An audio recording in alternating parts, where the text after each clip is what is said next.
distractions arise, whether they're thoughts or feelings, you just notice them without fighting against them, also without following after them. Just notice them and gently bring your attention back to the breath.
While we're in this meditative mode, we're going to shift our attention now away from the breath to a contemplation,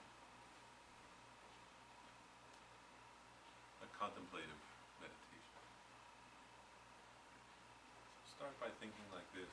Just analyze, it's an analytical, you can call it analytical or contemplative meditation. So the first step is just, we'll think about the people in this room and just contemplate that everybody else in this room, just as much as me, in exactly the same way, wants to be happy, does not want to suffer.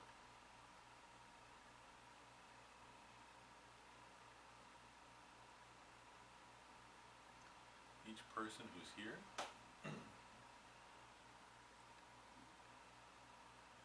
whatever they find as a cause of suffering or discomfort or pain or agitation, they totally want to avoid that.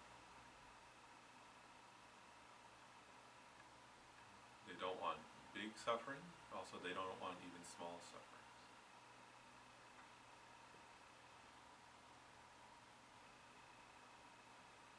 And then whatever they think of as good, as a cause of happiness or peace or contentment or joy, they totally want every single good thing, from the biggest, whatever thing is, the biggest causes of joy down to the tiniest ones. That even for 1 second, nobody here wants to suffer.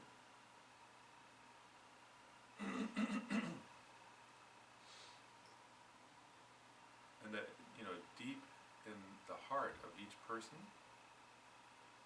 is that exact same feeling in my own heart. Totally like wanting happiness. First for themselves and then for the people who they care about, people they identify with.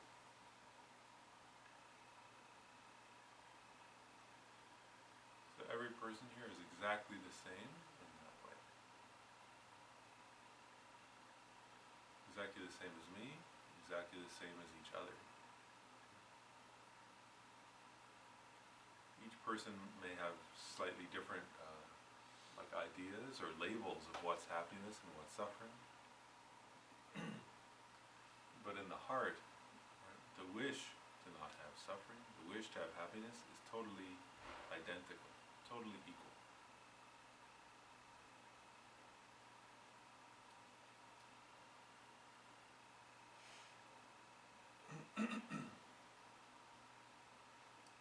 So we can, whenever you're ready, you can kind of even expand that contemplation or analysis outward. That's not, of course, that's not only true of the people in this room,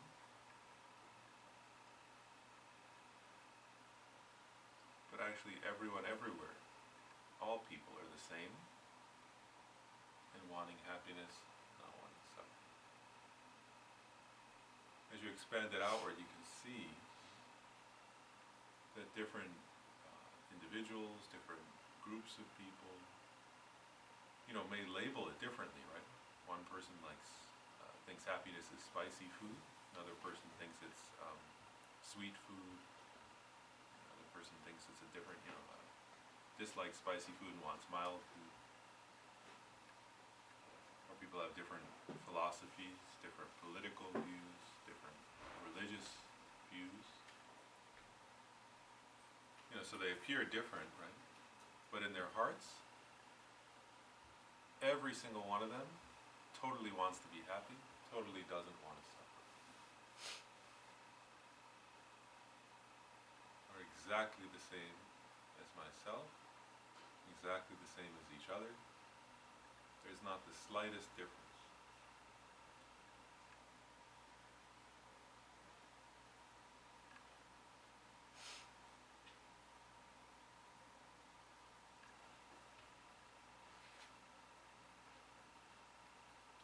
Whatever that person's ethnicity, makes no difference in whether they want to be happy and don't want to suffer. Their nation of origin, in terms of this, makes absolutely no difference.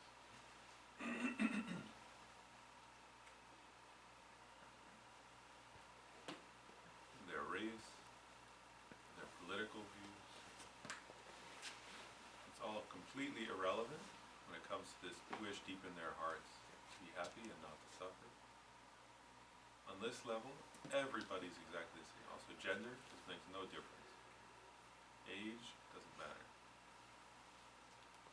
If somebody's 93, they totally want to be happy and don't want to suffer. Tiniest baby also totally wants to be happy and doesn't want to suffer. 2-year-old desperately wants to be happy, desperately wants not to suffer. Same with somebody who's 30, 40, 50, 60. It makes no difference at all. The person's age. How they express it may be different, but the wish in their heart is the same.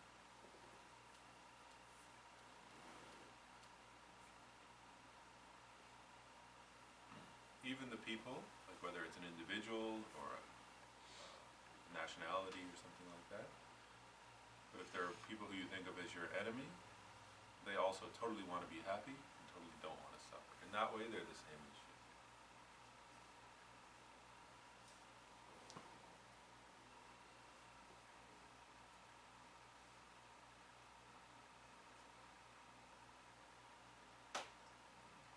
So we keep contemplating until we get some feeling like that.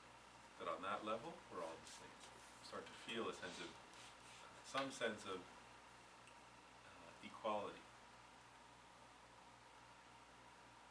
A feeling of kind of even-mindedness in that way as you contemplate that aspect of people. That deep aspect of what's in people's hearts. But there really is a sense of equality, of evenness.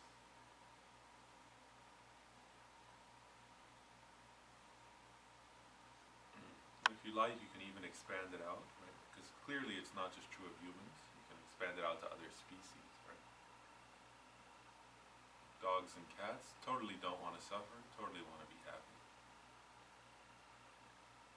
Actually, on this level, a dog and a person are the same. Not wanting to suffer and wanting to be happy.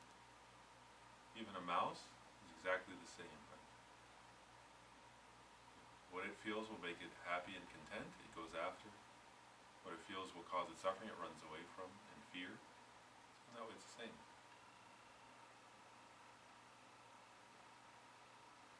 Even like birds, the same.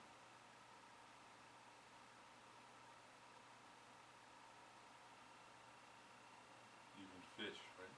They go towards their food, they run away from a bigger fish. Again, like with the sense of fear. So the point is, on this level, you can even that all humans, but even all non-humans are the same. Wanting happiness and not wanting suffering.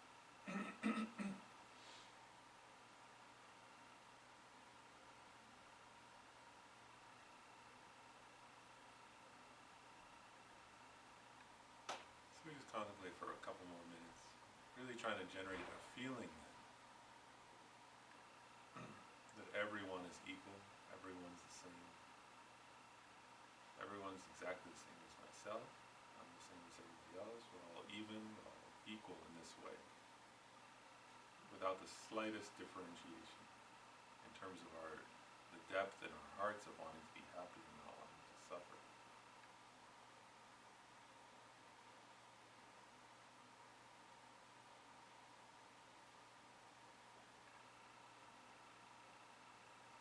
And as you contemplate like that,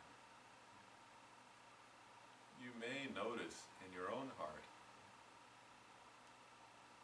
like some tendency, a habit of either mainly or exclusively even in your mind focusing on your own having happiness and not wanting to suffer.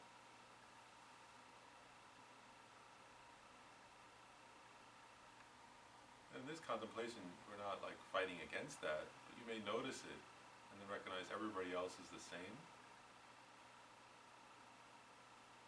And as I empathize with others' wish like that, and that exclusivity, that like tightness of holding on to that wish only for myself may start to relax.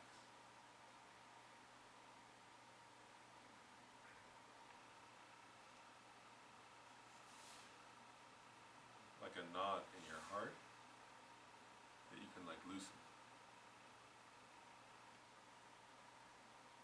so that you can actually kind of open your heart to empathizing. The simple fact, right? It's not philosophical. You can, I mean, you can contemplate, you can see it, right? Even dogs and cats, right? Even a cat goes towards the sun, goes away from a larger animal, scaring it. So as you expand your mind and empathy to other people and other species, you may, it depends, you may notice a loosening of that, or you may notice a resistance. Like the habit of wanting to only or mainly think of yourself may tighten a little bit. If it tightens, you can notice that. Recognize you're safe right now. You're just contemplating. And then it's okay. It's safe to like loosen that. And to contemplatively empathize with infinite others.